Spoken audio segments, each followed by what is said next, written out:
Halo, selamat datang kembali di channel Yeni Adityana.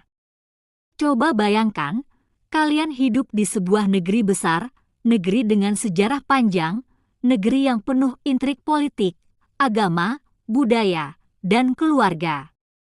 Di negeri ini, ada satu pulau yang menjadi jantung segalanya, Pulau Jawa. Tempat jutaan orang menggantungkan harapan, tempat lahirnya para pemimpin besar, tempat di mana setiap keputusan bisa menentukan nasib seluruh bangsa. Tapi, ada sesuatu yang aneh, sesuatu yang jarang dibicarakan orang. Diam-diam, satu persatu pemimpin di pulau ini, presiden, gubernur Jawa Barat, gubernur Jawa Tengah, gubernur Jawa Timur, ternyata punya satu kesamaan yang mengejutkan. Mereka semua hidup tanpa pasangan. Bukan karena belum waktunya menikah, tapi karena mereka sudah pernah menikah dan kini memilih sendiri. Loh, kok bisa? Apa mungkin ini hanya kebetulan? Atau, apakah ini tanda zaman? Sebuah pertanda bahwa kekuasaan hari ini lebih sering jatuh ke tangan mereka yang hidup dalam kesendirian. Gimana kalau ternyata ada pola? Bukan cuma soal status keluarga, tapi juga soal gaya kepemimpinan, pola komunikasi, cara ambil keputusan, hingga cara mereka mendekat ke rakyat. Apakah kesendirian mereka justru membuat mereka lebih kuat? Lebih fokus? Atau sebaliknya, lebih rentan? Dan yang lebih bikin merinding, ini semua terjadi nyaris bersamaan. Presiden Indonesia yang memimpin lebih dari 270 juta jiwa sendiri. Gubernur Jawa Barat, provinsi dengan jumlah penduduk terbanyak di Indonesia, juga sendiri. Gubernur Jawa Tengah, yang sebelumnya dijabat tokoh populer, kini juga dipegang oleh sosok yang sendiri. Bahkan Gubernur Jawa Timur, satu-satunya perempuan di antara mereka, pun menyandang status yang sama. Apa ini artinya era baru sedang datang?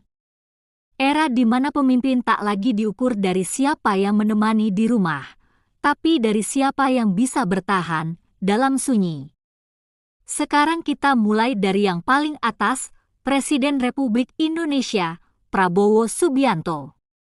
Nama yang tak asing, dan juga sosok yang tak pernah sepi dari kontroversi. Tapi di balik segala sorotan politik, ada satu fakta pribadi yang terus melekat padanya, ia adalah duda. Pernah menikah dengan Siti Hediati Haryadi, atau yang dikenal dengan nama Titik Soeharto, pada era Orde Baru. Pernikahan itu hanya bertahan sekitar 15 tahun sebelum akhirnya berakhir.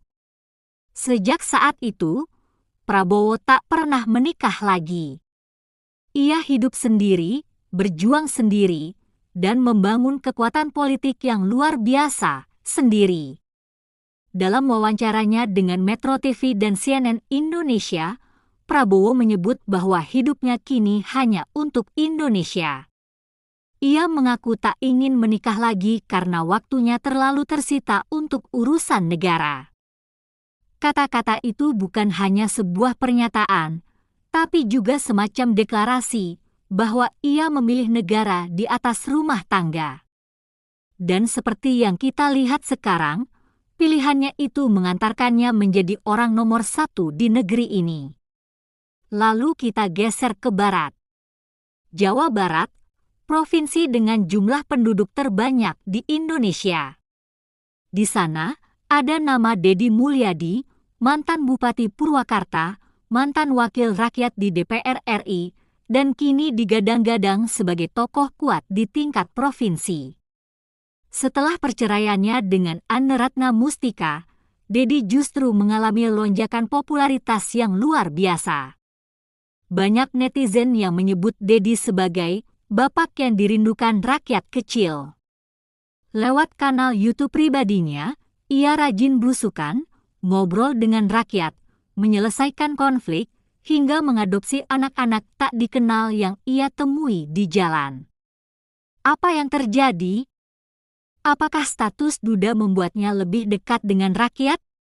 Atau justru ia menggunakan luka pribadinya sebagai bahan bakar untuk lebih menyentuh masyarakat? Tempo menulis bahwa Dedi kini menjadi fenomena politik baru, bukan karena jabatannya, tapi karena kemampuannya menghadirkan empati yang tulus. Ia tidak sekedar bicara tentang pembangunan, tapi tentang rasa kehilangan, tentang keberanian hidup sendiri, dan tentang bagaimana menjalani hari-hari ketika tak ada pasangan yang menunggu di rumah. Kita lanjut ke tengah pulau. Jawa Tengah, jantungnya politik Jawa.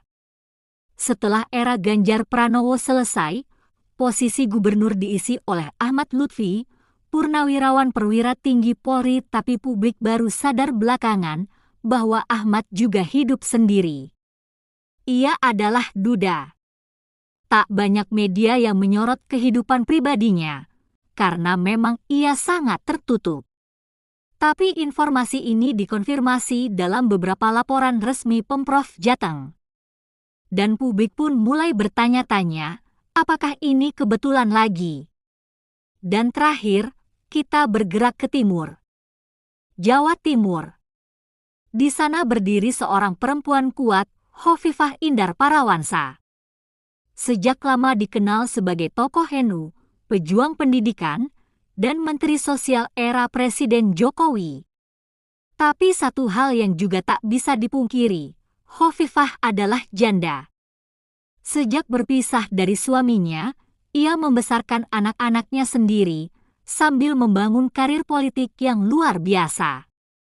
Tirto.id dan CNN Indonesia menulis bahwa Hovifah adalah bukti hidup bahwa perempuan single parent bisa memimpin sebuah provinsi besar dengan tangan besi namun berhati lembut. Lalu apa maknanya semua ini? Apakah benar ini semua hanya kebetulan? Atau apakah kita sedang menyaksikan sebuah tren baru dalam kepemimpinan nasional? Dalam riset LIPI tahun 2023 yang berjudul Pemimpin Single Parent dan Persepsi Publik, ditemukan bahwa publik Indonesia kini lebih peduli pada kinerja daripada latar belakang pribadi. Dulu, citra pemimpin ideal harus punya keluarga harmonis, istri atau suami yang setia, dan anak-anak yang sopan. Tapi sekarang, anak muda yang mendominasi pemilih lebih suka pemimpin yang apa adanya, kuat secara pribadi, dan berani menghadapi hidup tanpa topeng. Hal ini juga ditegaskan oleh CSIS Indonesia dalam risetnya, Transformasi Gaya Kepemimpinan di Era Milenial. Mereka mencatat bahwa pemimpin single parent justru lebih fleksibel dalam membentuk citra, lebih jujur dalam komunikasi, dan lebih kuat secara emosional. Kenapa? Karena mereka sudah terbiasa menghadapi hidup sendiri. Mereka tidak bergantung pada support pasangan, tapi pada tekad pribadi. Dan itu, tanpa disadari, menjadi kekuatan. Namun jangan salah, hidup sebagai single parent, apalagi sambil memimpin jutaan orang, bukan hal mudah. Dalam tulisan Dr. Reni Fitriani dari Universitas Indonesia yang berjudul Pemimpin dan Keseimbangan Emosional dalam Kehidupan Pribadi, disebutkan bahwa kesepian bisa jadi tantangan besar. Tidak ada ruang untuk lemah, tidak ada tempat untuk bersandar. Dan saat kamera dimatikan, ketika pidato selesai, mereka tetap harus pulang ke rumah yang sunyi. Tapi mungkin justru disitulah keistimewaannya. Bahwa pemimpin kita hari ini, baik pria maupun wanita, mampu menanggung dua beban sekaligus, beban negara, dan beban pribadi. Mereka tidak sempurna, tapi mereka nyata. Mereka mungkin sendiri, tapi mereka tidak rapuh.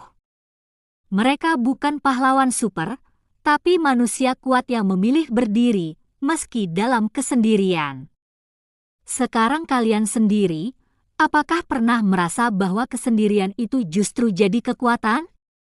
Apakah kalian melihat para pemimpin ini sebagai simbol perjuangan?